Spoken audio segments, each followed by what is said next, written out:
Essa cimeira do dia 11 de julho também gerou a expectativa de que poderia, inclusive o senhor Rasmussen fez um comentário que sugeriu isso, né? Ao não haver consenso em relação à entrada da Ucrânia, o que eu acho que é muito difícil, principalmente, o senhor colocou, tem a questão da Hungria, tem a questão da Croácia, a questão da Turquia, então é muito difícil que haja um consenso no sentido de, acredito que nem os Estados Unidos talvez banquem esse processo. E não podem, em termos dos próprios estatutos da OTAN, a Ucrânia neste momento não pode entrar para a organização. Qualquer país que tenha um conflito em existência, digamos assim, não pode entrar para a organização, é das regras. Portanto, dizer, não, mas vai-se abrir uma exceção, não pode haver, porque a partir daí acabou-se, não é? Mas eles dizem que os poloneses e, eventualmente, os lituanos entrariam em Lviv, instituindo um corredor aéreo humanitário. Você acha isso possível? Possível a asneira é livre, como se costuma dizer. Agora, é um erro grave se isso acontecer. Isso é um erro grave. Nós sabemos que a Polónia tem algum apetite pela zona de Lviv, não é? É um facto. Podem dizer o contrário, que é por razões humanitárias, que é não sei, mas aquilo era deles. Eles ainda não esqueceram isso, quase certeza. Depois, os polacos são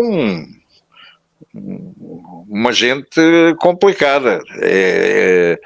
Os polacos são os ingleses do leste, como eu costumo dizer. Ou seja, também têm a mania que são melhores que os outros povos eslavos. Foram eles, não sei. Eu, como trabalhei com esta malta toda, passo o termo também de malta, que não é muito correto, mas eu tive subordinados e camaradas, colegas, de todos os antigos países do leste. Da Eslováquia, da Chequia, da Hungria, da Roménia, da Polónia, da Bulgária, todos. Vou ser sincero, nunca tive. Aí tive colegas só dos países bálticos e achei que aquilo era uma gente com um complexo face aos russos que era uma coisa assustadora. Mas aí eram colegas, não eram. É um curso que eu tive a fazer da defesa da União Europeia, em que os homens as senhoras até neste caso dos países bálticos eram profundamente anti-russas, mas mais o anti-russo de medo. Aquilo era uma coisa impressionante, só falavam do perigo russo, estavam sempre com aquilo na boca. Mas voltando atrás, portanto, eu fiquei a perceber um bocadinho a mecânica daquela malta.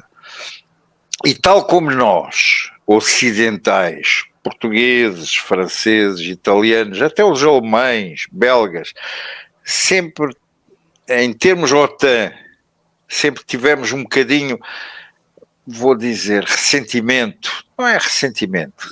Chateava muito que americanos e ingleses é que mandam. Nós estamos cá para fazer o verbo de encher, não é? Para compor o ramalhete. Mas quem manda ou era um general americano ou era um inglês. Aquilo é fatal como o destino. E, portanto, havia o mesmo sentimento no Pacto de Varsóvia. Há algum ressentimento, que é natural, em relação à Rússia, porque era no Pacto de Varsóvia quem mandava eram os russos, os outros eram também o ramalhete, compunham o ramalhete, era o tal verbo de encher. Isto é humano e é natural. No entanto, pois quando havia uma festa, era giro ver, por exemplo, nas Nações Unidas no Kosovo, quando havia uma celebração qualquer, ver que todos eles, russos, o Cazaquistão, o Tajiquistão, mas até Polónia, Checos, juntavam-se todos, Bulgária, e falavam russo entre eles. Ucrânia, eu tive militares ucranianos a trabalhar para mim. O meu deputy era um russo, um coronel russo, o meu adjunto, e portanto fiquei a conhecer um bocadinho da maneira de pensar daquela malta. Tive 3 anos a trabalhar com eles, não é pouco, não é? 3 anos e meio. E, portanto, fiquei a conhecer um bocadinho como é que eles pensam e se relacionam uns com os outros. E o que é facto é que o tal coronel russo era muito respeitado até pelos, sobretudo pelos elementos dos antigos países de leste, que todos eles havia ali uma, não vou dizer subserviência, mas havia algum respeito, digamos assim, do coronel russo, está a ver? Era interessante ver aquela maneira de funcionar. Agora, os polacos são os ingleses do leste, aí são, sempre tiveram a mania que eram melhores que os bálticos e que eram melhores que os russos e que eram melhores que os checos, porque eles é que eram os campeões. E isso é fatal como o destino, e sobretudo com o governo que eles têm, que é uma gente complicada, de maneira que eu acho curioso é que ainda há pouco tempo toda a gente na União Europeia estava muito zangada porque os polacos tinham o sistema em que é o governo que manda na justiça, a justiça ali tal, foi atropelada. Agora não, agora são os melhores do mundo. Agora o único que é mau é o da Hungria, porque como ele não deixa aplicar mais sanções aos russos, já é tão mau que o Parlamento não quer que a Hungria cumpra o seu mandato de presidência da União Europeia no próximo ano.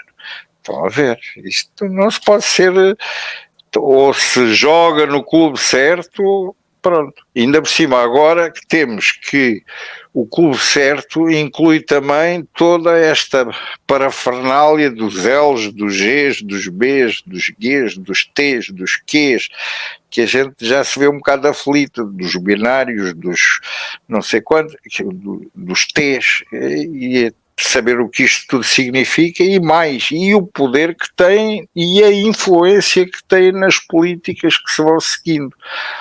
Não admira que o Sr. Putin seja o mal da fita, pois se ele é contra essas coisas todas, pronto, é terrível. Aqui nós não podemos, nós temos que dizer bem de tudo. É tudo maravilha.